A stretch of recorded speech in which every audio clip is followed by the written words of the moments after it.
అందరికీ మన ప్రభువును రక్షకుడైనటువంటి యేసుక్రీస్తు వారి పేరిట ప్రత్యేకమైనటువంటి వందనాలండి. ప్రియులారా, మనిషి ఆలోచనకి దేవుని ఆలోచనకి ఎంత వ్యత్యాసం ఉందో మరొక విషయం ద్వారా మనం తెలుసుకుందాం.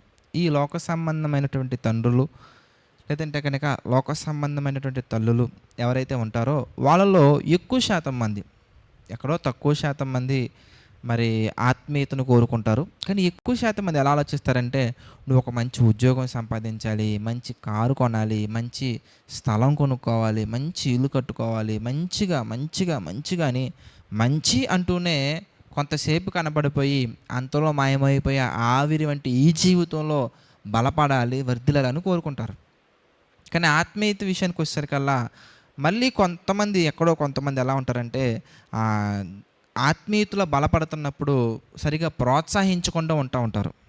కనుక ఇది మనిషి యొక్క సైకాలజీ లేదా మనిషి యొక్క మనస్తత్వం. కానీ దేవుడు దేనిని సంపాదించమంటున్నారో మనం చూసామనుకోండి, ఆయన చాలా గొప్పవారు కనుక సామెతల గ్రంథం మనం చూస్తే 27వ అధ్యాయంలో 11వ వచనంలో దేవుని యొక్క మనస్సు ఎంత అద్భుతంగా ఉందో మనకు కనబడుతుంది. మీరు చూడండి, సామెతల గ్రంథము 27వ అధ్యాయము 11వ వచనం మనం చూద్దాం. సామెతల గ్రంథము 27వ అధ్యాయం 11వ వచనం మనం చూస్తే, నా కుమారుడా జ్ఞానమును సంపాదించి నా హృదయమును సంతోషపరచుము. చూసారా చక్కగా ఉందో?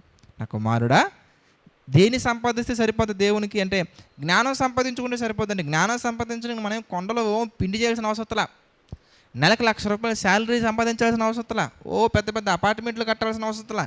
జ్ఞానం సంపాదించడం అంటే మరలా ఆయన చెప్పినటువంటి విషయం ఏంటో తెలుసా? నా కుమారుడా, మీలో ఎవరికైనా కానీ జ్ఞానము కొద్దుగా ఉండాలని నన్ను అడగండి, అది మీకు ధారాళంగా ఇస్తా అంటున్నారండి. చూసారా, ప్రార్థన చేసి ప్రార్థనాపూర్వకంగా బైబిల్ని చదవటం ప్రారంభిస్తే ఆటోమేటిక్గా జ్ఞానం వచ్చేస్తుందండి. జ్ఞానం సంపాదించడంలో ఉపయోగాలు అంటే చాలా ఉన్నాయండి, చాలా అంటే చాలా ఉన్నాయి. అందులో ఒకటి మనం చూసాం అనుకోండి, ప్రతి ఒక్కరు కూడా పరలోకం వెళ్ళాలంటే పెద్ద అపార్ట్మెంట్ కాదండి ఉండాల్సింది. పరలోకం వెళ్ళిపోవాలంటే రిచ్ బంగ్లా కాదండి కావాల్సింది. పరలోకం వెళ్ళిపోవాలంటే బెంచ్ కారు కాదండి కావాల్సింది. పరలోకం వెళ్ళాలంటే పరిశుద్ధత కావాలి, అనగా పాపాన్ని చేయకుండా మనం బ్రతకగలగాలి. మరి పాపం చేయకుండా ఉండాలంటే ఏం కావాలి? ఇంతకీ ఎలా ఉండాలి? ఇంతకీ ఎలా ఉండగలం మనం? ఎందుకంటే 119వ కీర్తనలో ఒక మాట మనకు కనబడుతున్నది, చూద్దాం. 119వ కీర్తన మనం చూస్తానండి. 119వ కీర్తనలో 11 కనుక మనం ఈ సందర్భంలో ఒకసారి మనం జ్ఞాపకం చేసుకున్నట్లయితే, నీ ఎదుట నేను పాపము చేయకుండానట్లు, చూసారా చక్కగా ఉందో? నీ ఎదుట నేను పాపము చేయకుండానట్లు నా హృదయములో నీ వాక్యము ఉంచుకొని ఉన్నాను. అంటే పాపం మనం చేయకుండా నిలబడగలగాలంటే మన హృదయంలో ఏముండాలయ్యా? ఎంతకనగానే వాక్యం ఉండాలండి. మన హృదయంలో ఎప్పుడైతే వాక్యం ఉంటుందో అప్పుడు మనం పాపం చేయకుండా నిలబడగలం. చూసారు ఎంత చక్కటి ఆ కనెక్టివిటీ మనకు కనబడుతుంది చూడండి, ఎంత గొప్ప రిలేషన్ మనకు కనబడుతుంది చూడండి. అంటే మనం జ్ఞానం సంపాదిస్తే దేవుడు సంతోషపడతారు. దేనికయ్యా అంటే జ్ఞానం ద్వారా మనం పాపం చేయకుండా ఉంటాం కనుక, పరిశుద్ధంగా మనం ఉంటాం కనుక, ఆయన దగ్గరికి మనం వెళ్తాం కనుక, ఆయన మనలో నివాసం చేస్తారు కనుక, మనలో ఆయన ఉంటారు, ఆయనలో మనం ఉంటాము కనుక ఆయన కోరుకుంటున్నటువంటి విషయం ఏంటంటే జ్ఞానం సంపాదించండి.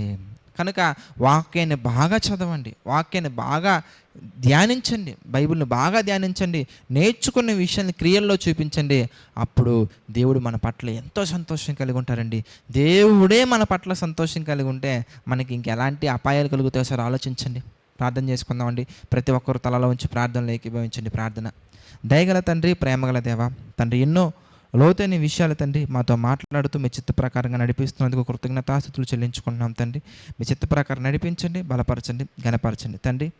ఈ యొక్క డివోషన్స్ ద్వారా మాలో తండ్రి ఎంతో మార్పును తీసుకొస్తూ మీ చిత్త ప్రకారంగా నడిపిస్తున్నందుకు కృతజ్ఞతాస్తుతులు చెల్లించుకుంటున్నాం తండ్రి.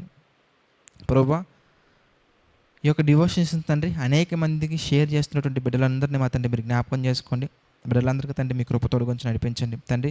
మీ చిత్తమైతే మేమందరం ప్రభా అనుదినము వర్ధులతో తండ్రి ముందుకు సాటి కృప చూపించండి ప్రభా. ఈ డివోషన్స్ తండ్రి అనేక మందికి షేర్ చేస్తున్నటువంటి వారిని మరొకసారి జ్ఞాపకం చేసుకుని తండ్రి, వారి కుటుంబాల్లో ప్రభా ఆత్మ సంబంధమైన మేలులతో నింపండి తండ్రి.